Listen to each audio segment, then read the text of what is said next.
కేటీఆర్ అహంకారపు మాటలు తగ్గించుకోవాలన్నారు ప్రభుత్వ whip Vemulawada MLA Adesh Srinivas. CM Revanth ఒక్క మాట అన్నా ఊరుకునేది లేదన్నారు.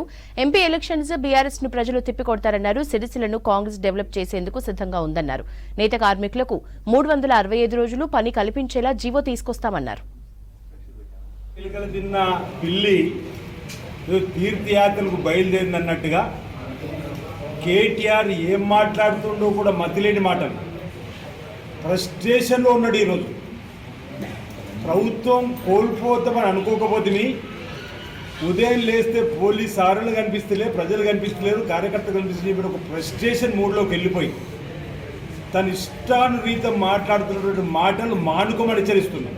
ఇంకా నీ మాటలు వినడానికి తెలంగాణ సమాజం సిద్ధంగా లేదు. 2 సార్లు అధికారంలోకి వచ్చి వేల కోట్ల రూపాయలు దండుకొని ఈరోజు టీఆర్ఎస్ పార్టీని బీఆర్ఎస్ పార్టీగా మారిన రోజే తెలంగాణ ప్రజలతో పేగుబంధం తెగిపోయింది. మీకు ప్రజలు ఇక మిమ్మల్ని చిత్కరించిండ్రు. మళ్ళీ ఎప్పుడు కూడా అంటుంది నిన్నేకన్ను అది తాత్కాలికమే. మళ్ళీ ప్రజలు కారుకు గుద్దడానికి సిద్ధంగా ఉన్నారని.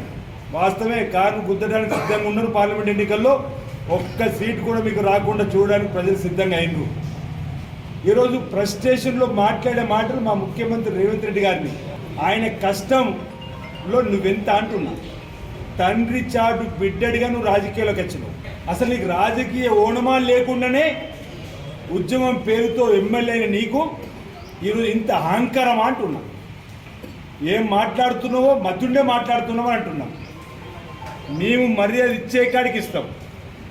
ఈరోజు కరీంనగర్ లోకసభ నియోజకవర్గ పరిధిలో మాట్లాడుతూ కూడా హుస్నాబాద్, వేములవాడ, చొప్పదండి, మానకొండు 2 దళిత ఎమ్మెల్యే 2 బీసీ ఎమ్మెల్యే ఉంటే ఈరోజు 100 రోజులు మీ 6 గ్యారెంటీ అమలు చేస్తామని చెప్పిన దానిలో ఒకవేళ వీయపోతే పడతామని బట్టలు ఊడదీస్తామనేటువంటి మాట మాట్లాడినటువంటి చిత్కారమైన మనిషి. దళిత వ్యతిరేకి, బీసీ వ్యతిరేకి. వెంటనే ఆ ఎమ్మెల్యేలకు క్షమాపణ చెప్పాలా, జాతికి క్షమాపణ చెప్పినా దిగిరానటువంటి ఈయనే గట్టి సమానం ఇచ్చి మా ప్రభాకర్ అన్న ప్రెస్ నమస్కారం. రేపు ఉన్న ప్రభాకర్ గారి ప్రోగ్రాం ఉంటుంది.